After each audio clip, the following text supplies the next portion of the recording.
ওদের প্রাণটা এই অস্থিকে আসলে ছিন্ন হয়নি। প্রাণ আর অপান, অপানটা নিচের দিকে যায়, প্রাণটা উপর দিকে যায়।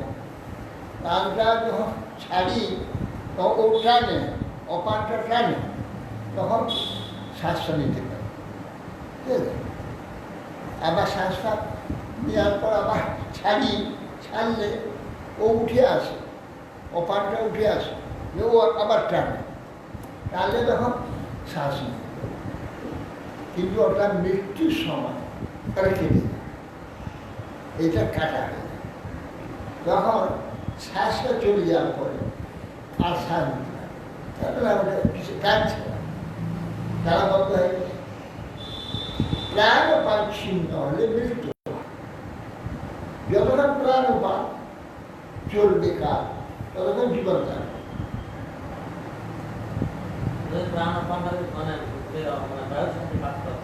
বায়ু তো বায়ু, এই জন্য বায়ুটা অস্থিতে রয়েছে। আমার শরীর অস্থি আছে, অস্থিতে রয়েছে। অতএব ততস্তে আশিস সর্বা দদাম্য অসুর পূর্ণ। হে অসুর শ্রেষ্ঠ, আমি তোমার সর্ব আশিস অর্থাৎ প্রার্থনা পূর্ণ করব। মর্ত্যস্যাতে অমর্ত্যস্য দর্শন্য না ফলম। তুমি মর্ত্য ব্যক্তি, আমি অমর্ত্য, অমর, আমার দর্শন তোমার নিষ্ফল হবে না। নারদ বাচ ইত্যুক্তাদি ভবদেব ভক্ষিতাঙ্গ পিপীলিকৈ কমণ্ডলু জলে মক্ষর দিব্যেনা অমোঘরা দোষা। এই বলে কমণ্ডলু জল হাতে নিয়ে ওই হিরণ্যকশিপুর উপরে দিয়ে দিলেন। দোয়া মাত্রই যে বলবি মানে উই ঢিপি হয়েছিল, তো ঘাস তার বেরিয়ে গেল, দিদির করে উঠে দাঁড়াল, সব হয়ে গেছে, মাংস চামড়া যা হওয়ার যা ছিল, চুল টুল সব ব্রহ্মা কমণ্ডলুর জল পড়া মাত্র রজমুনি ব্রহ্মা সৃষ্টিকর্তা, সৃষ্টি স্পর্শ মাত্র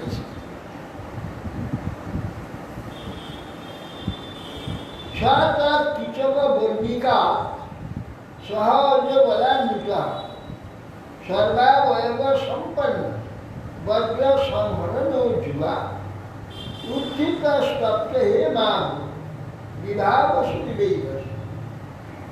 কিচক বর্ণিকা, ওই কিচক বর্ণিক আচ্ছন্ন যে ছিল, সে শারীরিক বল, ইন্দ্রিয় বল, তেজ সব নিয়েই সর্ব অবয়ব সম্পন্ন, সমস্ত অবয়ব তার পূর্ণ হয়ে গেছে।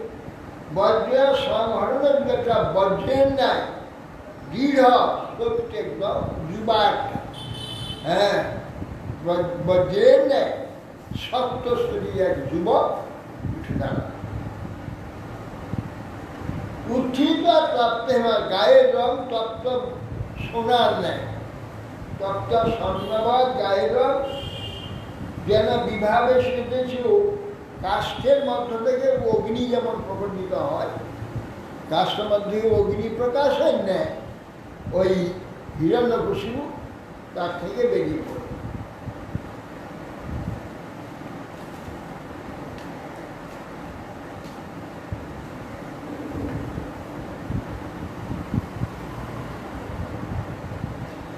নিরীক্ষা অম্বরে দেব হংসা বা হম উপস্থিত নাম শিরসাদে ভূম দর্শন মহোৎসব। আকাশে দেখতে পেলে হংসের উপর বসে আছে ব্রহ্মা। ব্রহ্মাকে দেখে তার আনন্দে আসমানে হংসবাহন উপস্থিত হয়েছে, বরদাতা এসে দিয়েছে, আর কষ্ট নাই, এবার স্বয়ং বরদাতা এসে দিয়েছে। উচ্চাহত সাষ্টাঙ্গে মাটিতে পড়ে প্রণাম করলেন ভূমিতে। উৎসাহ প্রাঞ্জলি প্রাণ জোর হাত করে ব্রহ্মাকে দর্শন করতে করতে বলছেন হর্ষ অশ্রু হর্ষ অশ্রু পুলক গদগদ বাক্যেতে ব্রহ্মার প্রশংসা অর্থাৎ স্তব করতে পারে। হিরণ্যকশিপুর্বাচ কল্পান্তে কালসৃষ্টের রন্ধেন তপসাবৃতম অভিবাদক জগতিরম স্বয়ং জ্যোতি স্বরূচিষা আত্মানা জীবিতা ছেদম সৃজত্য অবধি লিম্পতি রজসত্ত্ব প্রবোধান্নে পরায় মোহতে নমঃ। বলছেন হিরণ্যকশিপু কল্পান্তে কাল সৃষ্টি না, কাল সমাপ্ত হলে বিশ্ব প্রলয় হয়ে যায়। বিশ্ব কখন প্রলয় হয়? কল্পান্তকে। কল্প 14 মন্বন্তর শেষ হয়ে যাবে, কল্প শেষ হয়ে যাবে। তখন এই পৃথিবী অন্তরিক্ষ স্বর্গ আর এই চন্দ্র সূর্য আদি সব ধ্বংস হয়ে যাবে।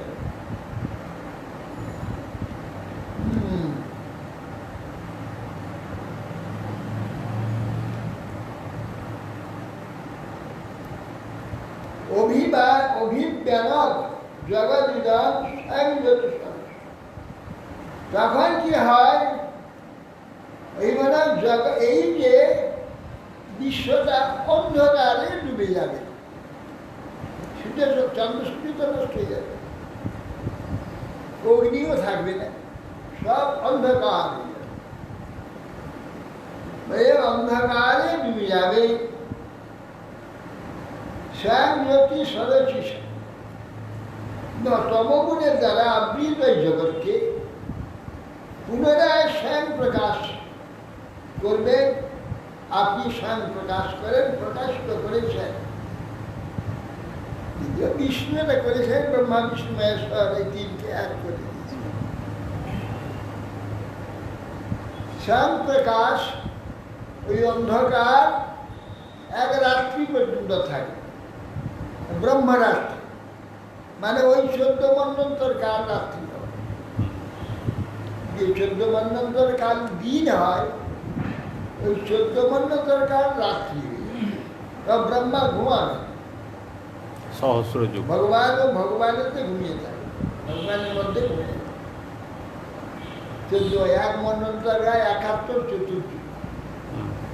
এই 70 ত্রেতা দাপর করি 4টা যুগ না, 43,20,000 বছর আমাদের বছর, 43,20,000 বছর। এইরকম 71টা 43,20,000 বছর হলে একটা মন্বন্তর। এইরকম 14টা 43,20,000, 14টা 71 লক্ষ, 14টা 71 লক্ষ, 71 43,20,000 হলে ব্রহ্মার একদিন হবে। আর ওই রকম এক রাত 28 মন্বন্তর।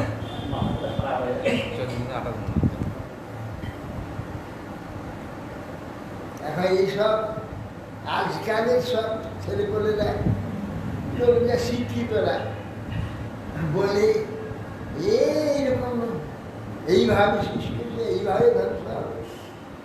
ওই বড় একটা একটা পাথর আসছে, বিশাল একটা গ্রহ ওই দিয়ে আসছে, এসে পৃথিবীকে আঘাত করলে পৃথিবী এই সমস্ত সমুদ্র উদ্বেলিত হবে, সমস্ত বিশ্ব প্রলয় হয়ে যাবে। বলে না বোকার মতো মালিক নাই, এরা মনে করে নিয়েছে এটা যেন আপনি আপনি হয়েছে, এটা আপনি আপনি চলছে। এসব মানে একেবারে বোকার কথা। বোকা ছাড়া এত জগৎ, এত সুন্দরভাবে জগৎটা মালিক বিহীনে চলতে পারে? একটা জড় প্রকৃতি এটা করবে, জড় একটা নেচার, সেই রকম এই যে একটা সুন্দরভাবে হ্যাঁ এই সৃষ্টিটা তিনি করবেন। এটা মশাকে আমি চোখে দেখতে পাই না, তার সে সুরের মধ্যে সিরিজের মতো ফাঁকা আছে, যেটাকে আমাদের দেখবার কোনো ক্ষমতাই নেই, সেইটা ঢুকিয়ে দিয়ে আমাদের রোগের মধ্যে সে রক্ত টেনে বার করছে। এই যে সৃষ্টি, এটা কি উনি এমনি আপনি হয়ে যাচ্ছে? এসব বোকা না। এই কতবার শুনলাম ওই একটা গ্রহ আসছে পৃথিবীর সঙ্গে সংঘর্ষ, কোথায় ছিল 2012 সালে, হ্যাঁ 2012 সালটা কতবার কতবার হয়ে গেল। আমি আমার সারা জীবনে অনেকবার শুনছি, অনেকবার শুনছি, কোথায় চলে গেল। আরে একজন মালিক আছে, যে মালিক এই সব পরিচালনা করছে, কোনটা আসবে, কোনটা যাবে, কি হবে, কিভাবে আসবে, এসব তার ইচ্ছা কি।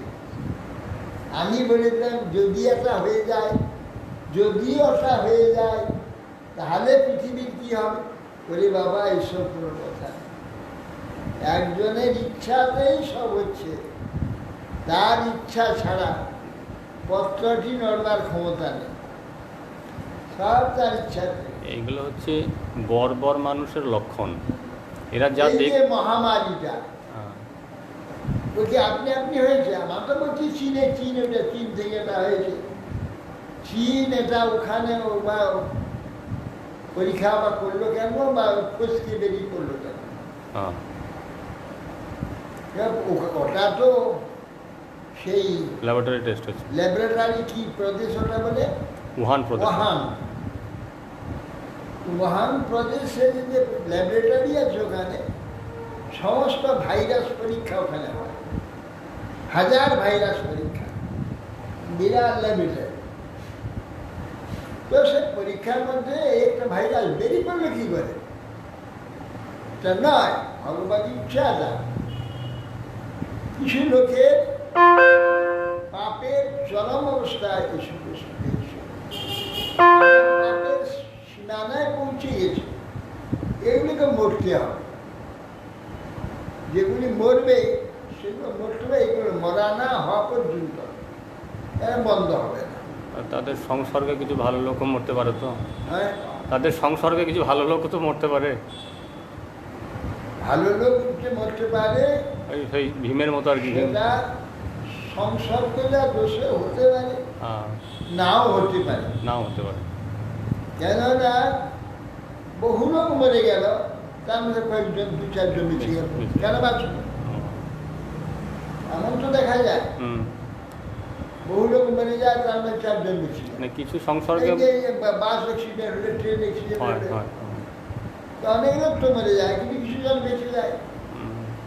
এমনকি প্লেন অ্যাক্সিডেন্ট হলে, প্লেন যদি ভেঙে যায়, তার মধ্যেই তো সেদিন প্লেন ভেঙে গেলে একজন বেঁচে গেল, একজন বেঁচে গেল, আর সব মরে গেল।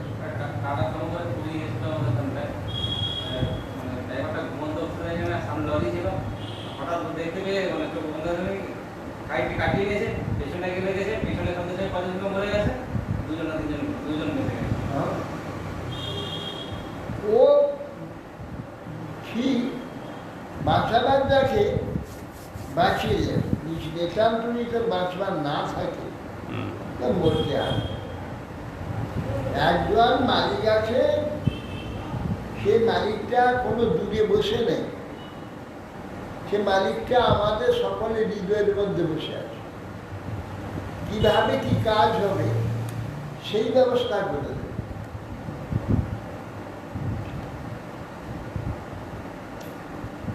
অতএব সেই জন্যে আপনি এই জগৎকে স্বয়ং প্রকাশ, সব প্রকাশে প্রকাশিত করছেন। এই ত্রিগুণ দ্বারা সৃষ্টি এবং স্থিতি লয় 3টা করছে। রজগুণের সৃষ্টি, সত্যগুণের স্থিতি এবং তমগুণের লয়। এই তিনটি গুণ সমানভাবে কাজ করছে। মানে যেহেতু হিরণ্যকশিপু বলছে তো, তা বিষ্ণুর কথা বলবেন আর কি। না, সেই যে রজসত্ব তমগুণের আশ্রয় স্বরূপ অপরিমেয় পরমেশ্বরকে আমি প্রণাম করি। ব্রহ্মাকে বিষ্ণুকে করবে না, বিষ্ণু তার শত্রু তো। নমো আদ্যায় বীজায় জ্ঞান বিজ্ঞান মুচ্ছয়ে প্রাণেন্দ্রিয় মনোবুদ্ধি বিকারে ব্যক্তি নিউষ। বলছে জ্ঞান বিজ্ঞান মূর্তি স্বরূপ। জ্ঞানটা অনুভব মূর্তি হয়েছে, অনুভব মূর্তি বিজ্ঞান মূর্তি। জগতের আদি কারণ, জগৎ সৃষ্টি হওয়ার পূর্ব সেকেন্ডে এই কিচ্ছু ছিল না। পরে 1 সেকেন্ডের মধ্যে বিরাট এক আলোড়ন সৃষ্টি হয়ে গেল। গোটা বিশ্ব অসংখ্য অন্ড, গোল গোল গোল গোল গোল গোল ডিম, অসংখ্য অনন্ত অনন্ত সৃষ্টি 1 সেকেন্ড আগে ছিল না। 1 সেকেন্ডে পরে কে হুকুম দিলাম, কোথা থেকে হলো? কিচ্ছু ছিল না। এই অব্যক্ত ছিল, শূন্য। শূন্য ছিল, অন্ধকার ছিল, ঘুটঘুটে অন্ধকার, কিচ্ছু। 1 সেকেন্ড পরে বিরাট এক আলোড়ন সৃষ্টি হয়ে গেল, যাতে আলো হয়ে গেল। আলো হয়ে গেলে আর অসংখ্য অন্ড দেখতে পাওয়া, অসংখ্য। প্রথমে ওই মহত্তত্ত্বটা হয়ে গেলে আলো হয়ে গেল, তারপরে অসংখ্য অন্ড।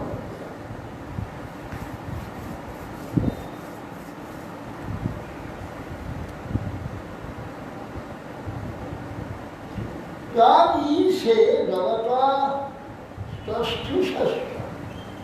প্রাণেন মুখ্যেন প্রতি প্রজানা চিত্তস্য চিত্তৈ মনইন্দ্রিয়াণাং প্রতি মহান ভূত গুণে সয়েষ। বলছেন তম সে জগত স্থাবর এবং জঙ্গম। স্থাবর মানে বৃক্ষ লতাদি, জঙ্গম যেগুলো চলতে পারে, চলে হেঁটে বেড়ায়। এই দুইটি সূত্রাত্মরূপে আপনি, সূত্রের ন্যায় জগতের নিয়মটা। এই যে স্থাবর এবং জঙ্গম, এই জগতের যে দেখা যাচ্ছে, এইগুলোর যে কার্যকারিতাগুলো কিভাবে চলছে আপনি সূত্ররূপে, যেমন পদ্মের ওই যে নালটাকে ভেঙে দিলে টানলে দেখো সূত্র দেখা, প্রচুর সূত্র বেরিয়ে যায়। সেই রকম সর্ব সৃষ্টির মধ্যে, এই সমস্ত সৃষ্টির মধ্যে ওই সূত্রের মতো পরমাত্মা রয়েছে, আমাদের মধ্যে ঈশ্বর রয়েছে। এই জন্য বলছেন যে মহান ভূত গণেশ চিত্তস্য চিত্তৈ মনইন্দ্রিয়াণাং, চিত্ত এবং চিত্তে মন ইন্দ্রিয় প্রতি মহান। আপনি চেতন, চেতনা স্বরূপ যে নিয়ম, ইন্দ্রিয়গণের পালক, পৃথিবীর গন্ধাদি গুণসমূহে বাসনা সকলেরও আপনি ঈশ্বর।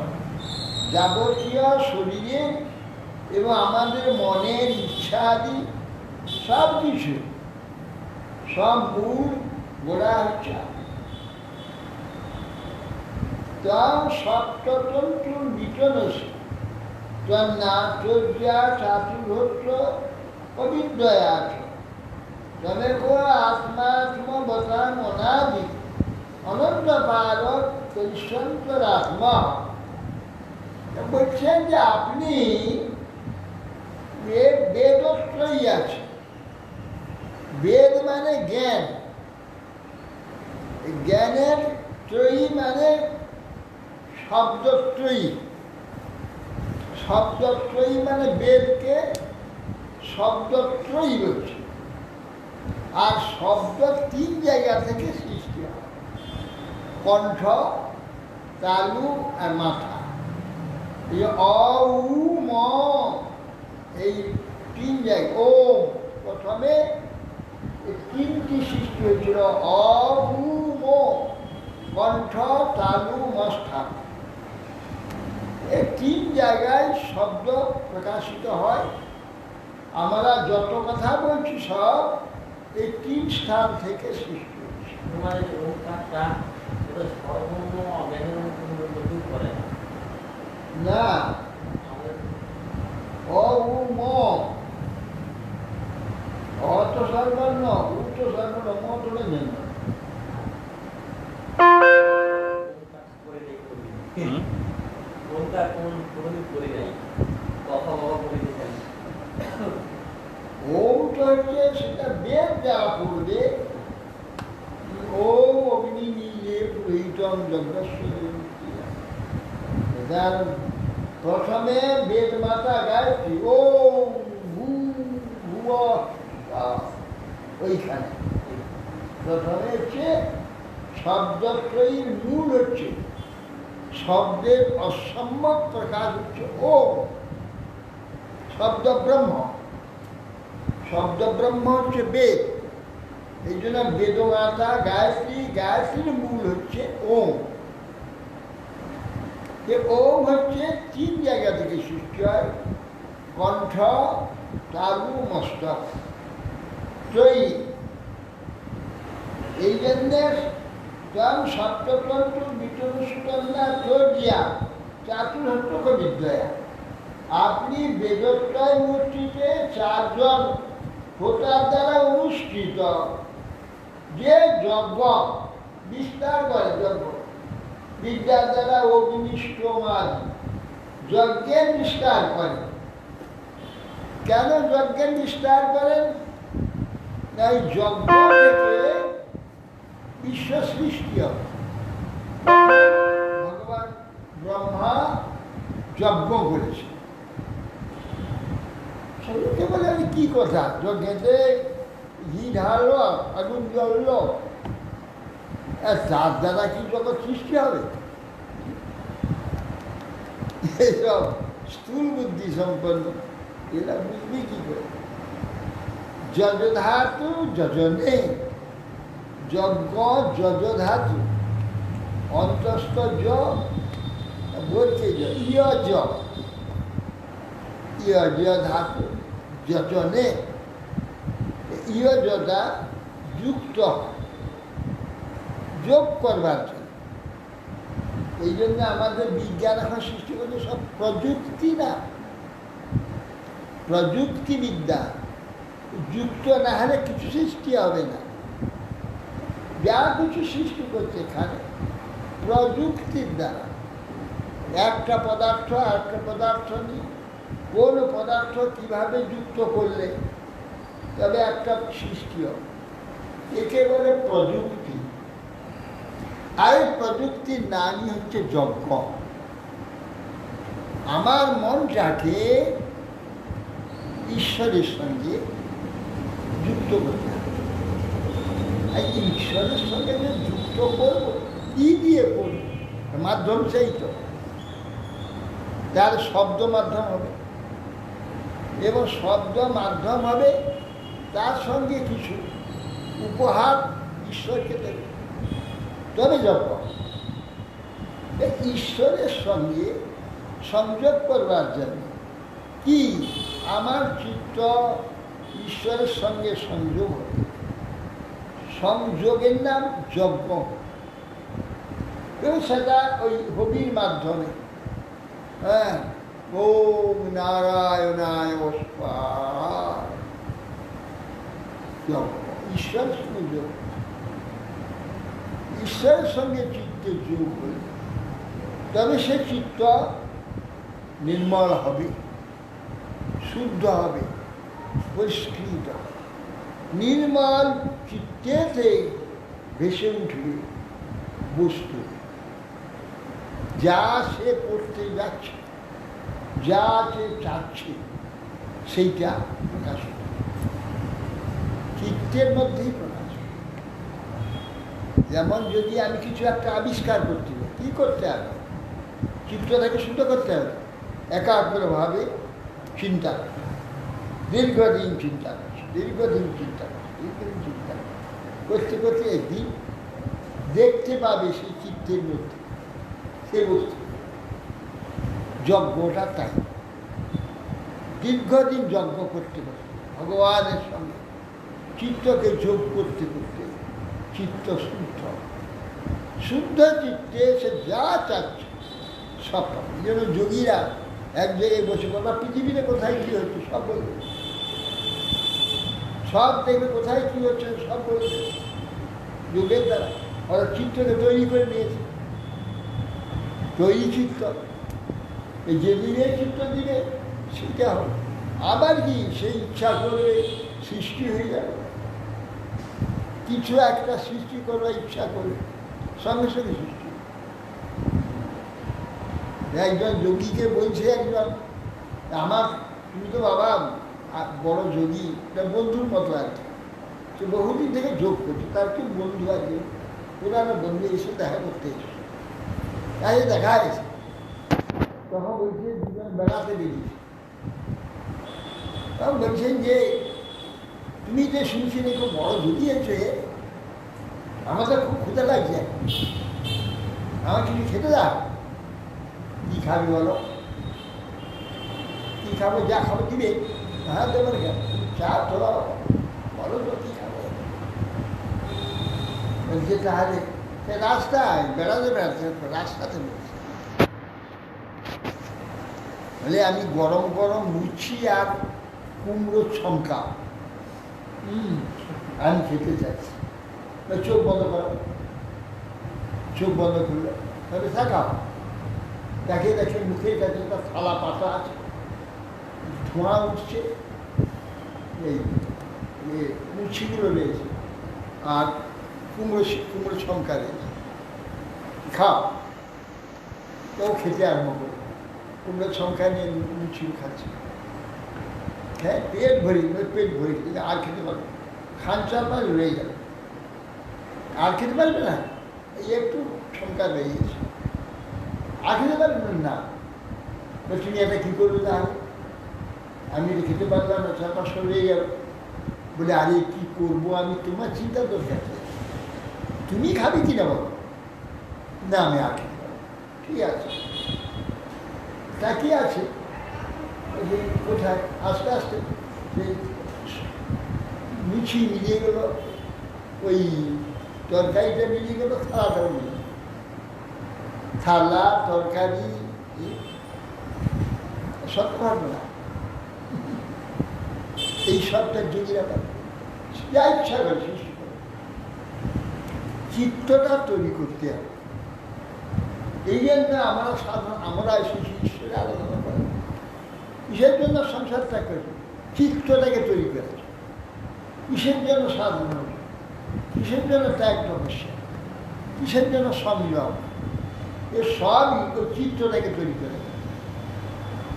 যে চিত্তটার দ্বারা আমাদের এত সর্বনাশ, জন্ম মৃত্যু শোক তাপ কাম ক্রোধ রোগ মহাভয় নানা উদ্বেগ অশান্তি বিন্যাস আমরা প্রাপ্ত হচ্ছি, যে চিত্তের দ্বারা, মনের দ্বারা, এই মন থেকে তার সব হচ্ছে।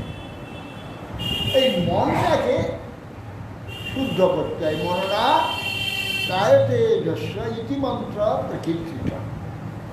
মন্ত্র বলছে কেন? মননাথ প্রায়তে, যে মন আমাকে এই সংসার চক্রে ফেলে কেবলই নিষ্পেষিত করছে, কেবলই নিষ্পেষিত করছে। দেখে মনে দেখে একটা ঢুকে বলল, মন সেইটাই কেবল নিয়ে দিনদাস খামা মাথায় ঘুরতে লাগে, সারা রাত ঘুমাবে, কিছু একটা মাথায় ঢুকে পড়েছে মনে, সে মন ওইটাই মাথায় ঘোরাচ্ছে, ঘুমাতে দিন সারা রাত দিকে রইলাম। এইভাবে প্রতিটি ব্যাপারে মন আমাদের সংসদ প্রকাশ করছে। সেই জন্যে মনন থেকে প্রাণ করে বলে এই জন্য এর নাম মন্ত্র, মননাপ্রায়তে মন্ত্র। সেই জন্য বলছেন যে আপনি এইভাবে আপনি জীবের আত্মা অনাদি দেশকাল পাত্র অতীত অখণ্ড সর্বজ্ঞ অখিল জীবের অন্তরাত্মা, আপনার দ্বারা এই সমস্ত সম্ভব। হরে আরে কৃষ্ণ। ওইটা না কবলে ভূ